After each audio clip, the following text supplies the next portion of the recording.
Had you told anyone what you meant to do? No. Did you meet anyone, coming or going? Nobody, no. Sure of that, are you? I'm perfectly sure. Very well.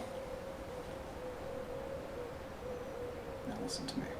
You will go to your room. When you get there, you will go to bed.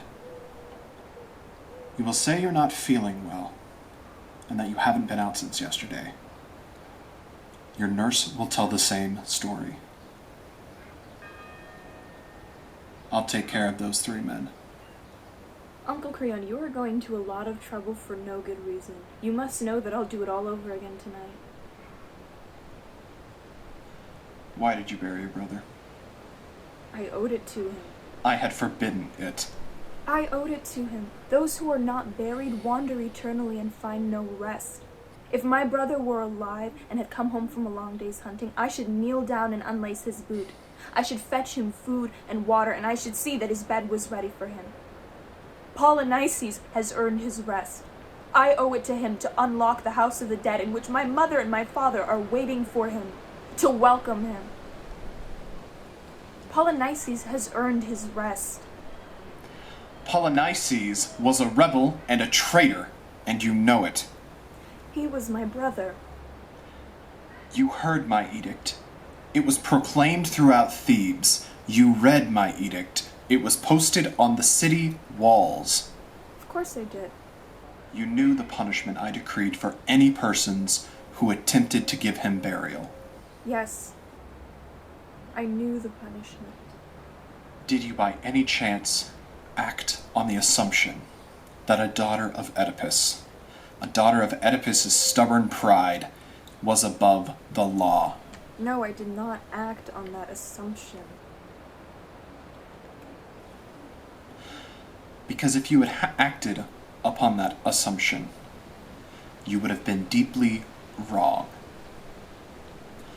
No one has a more sacred obligation to uphold the law than lawmakers. You are a daughter of lawmakers, a daughter of kings, Antigone. You must observe the law. Had I been a scullery maid washing my dishes when that law was read aloud to me, I would have scrubbed the greasy water from my arm and gone out in my apron to bury my brother. What nonsense. If you had been a scullery maid, there would have been no doubt in your mind of the seriousness of this edict. You would have known that it meant death, and you would have been satisfied to weep for your brother in your kitchen. But you thought, since you were of the royal line, since you were my niece and were going to marry my son, I shouldn't dare have you killed. You were mistaken. Quite the contrary. I never doubted for an instant that you would have me put to death. The pride of Oedipus. Oedipus and his headstrong pride all over again. I can see your father in you, and I believe you. Of course you thought that I should have you killed. Proud as you are, that seemed a natural climax to your existence. Your father was like that. For him, as for you, human happiness was meaningless. And mere human suffering was not enough to satisfy his passion for torment.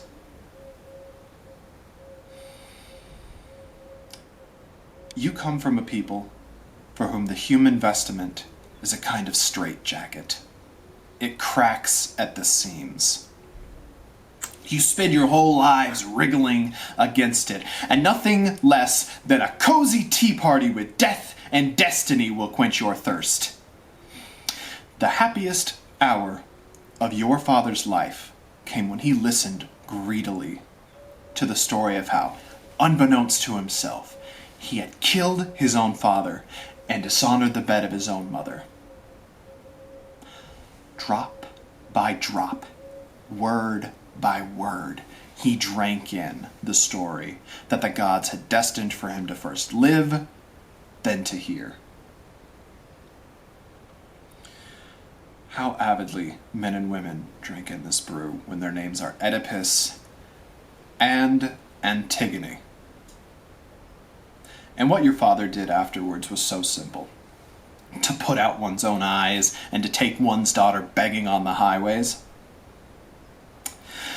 Let me tell you, Antigone, those days are over for Thebes. Thebes has a right to a ruler without a past. Thank God my name is only Creon.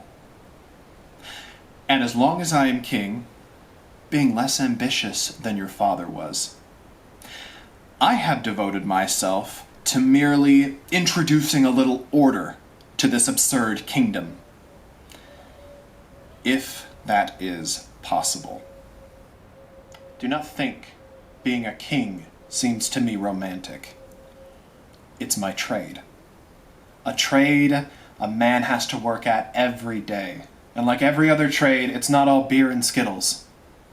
And if tomorrow a wild and bearded messenger walks in from a wild and distant valley, which is what happened to your father, and they told me that they weren't sure who my parents were, and they think that my wife Eurydice might actually be my mother, I would ask them to do me the kindness and go back to where they came from, and I wouldn't let a little issue like that persuade me into ordering my wife to take a blood test and to have the police check my birth certificate to see if it was forged. Kings, my girl, have other things to do than to surrender to their personal feelings. And you in to be killed. I have other plans for you. You are going to marry Haman. And I want you to fatten up a bit first so you can give him a nice sturdy boy. Believe me, Thebes needs that boy more than it needs your death. You will go to your room now, and you will do what you are told. And you will not speak of this to anyone. And don't fret about the guards. I'll see their mouths are shut. And don't annihilate me with those eyes. I know you must think I'm a brute. You must consider me prosaic. But the truth is, I've always been very fond of you. Stubborn as though you may be. And don't forget that the first doll you ever had came from me.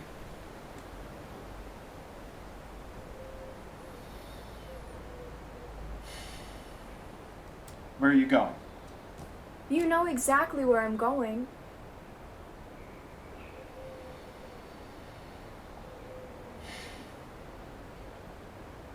What kind of game are you playing? I'm not playing games. Antigone, do you realize that if, apart from those 3 guards, a single soul finds out what you've tried to do, it will be impossible for me to avoid putting you to death? There's a chance I can still save you, but only if you keep this to yourself and give up your crazy purpose. 5 minutes more and it will be too late. You understand? I must go and bury my brother. Those men uncovered him. What good will it do? You know there are other men guarding Polynices, and if you were to cover his body with the earth again would be removed. I know. I know all that. But this much I can do, and what a person can do, a person ought to do. You must very much want to die.